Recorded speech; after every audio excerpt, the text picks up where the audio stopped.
ভয় নেই, দেখাবো না। একটু জিপটা দেখাই, এটা দারুণ ইম্পর্টেন্ট কেস। জিপটা টাং ড্রাই, অথচ গলা শুকিয়ে যাচ্ছে, কোনো তার জল তেষ্টা নেই। পেশেন্টটি নিয়ে এসেছিল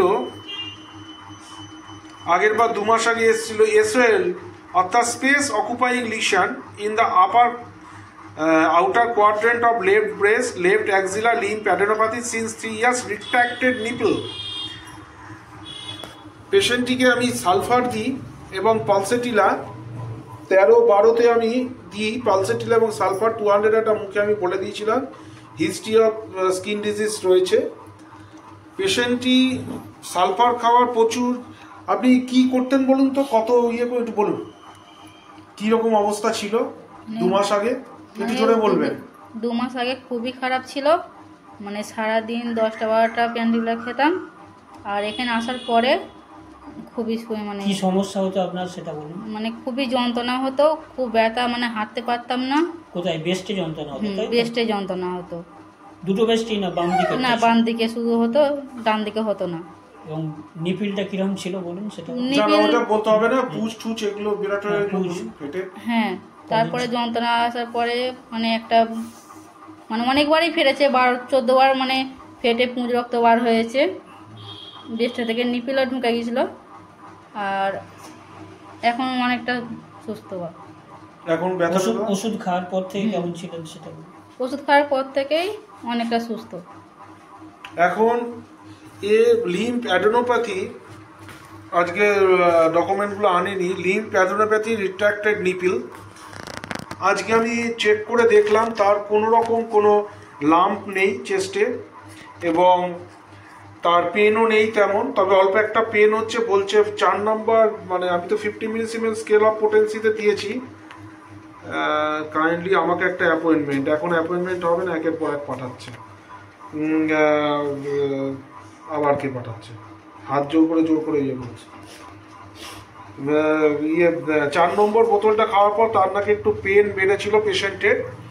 তবে তারপরেও সেটাও হয়। লাস্ট 5 দিন আমি জলের মধ্যে, মানে 1 কাপ জলের মধ্যে জাস্ট একটা দাগ মিশিয়ে তার থেকে নাড়িয়ে 1 চামচ করে খেতে বলেছে, এখন ভালো আছে। আমি রিপিট করেছি, সালফার 200 একটি ডোজ আবার দিয়েছি। আবার 15 দিন পর থেকে আমি এই পালসেটিলা একই ওষুধ 0/5, 6 এবং 7 দিয়েছি। ওষুধ কিনে নেবেন 50 মিলিসিমেন স্কেল অফ পোটেন্সিতে। তবে আজকে আমি একটা জিনিস দেখলাম যে এই পেশেন্টের এই চোখের এই তলার চামড়াগুলো, যেমন এইখানে চামড়াগুলো বেশ মানে টানলে যেন ইয়ে হচ্ছে না, মানে যেমন আমাদের স্কিন ওঠে সেই স্কিন উঠছে না।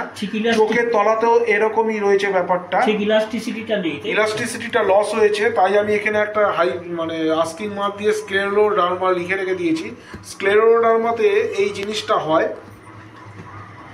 পেশেন্টের আগে আমি যে হিস্ট্রি পেয়েছিলাম, এটা আগেও একটা ভিডিও বোধহয় দিয়েছিলাম আপনাদের। কি ভিডিও আগে করা হয়েছে?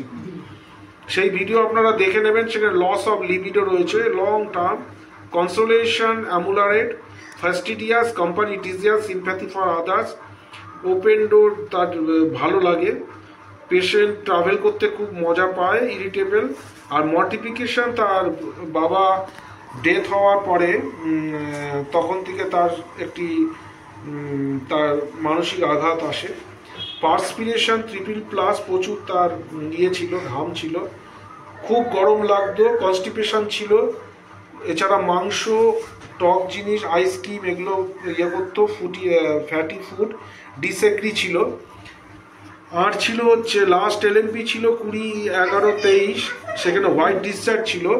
এখন পেশেন্টটির কোনো হোয়াইট ডিসচার্জ বা সাদা স্রাব নেই, কনস্টিপেশন নেই। আচ্ছা, তার ব্রেস্টে কোনো পেন নেই, লাম্প নেই। সুতরাং এতগুলো তার রিকভার করে গেছে। আমি মেডিসিন সালফারটাকে আবার রিপিট করেছি একটি ডোজ, মাত্র 15 দিনের জন্য। 15 দিন পর থেকে পালসেটিলা নেক্সট ডোজ খাবে। এখন দেখা যাক।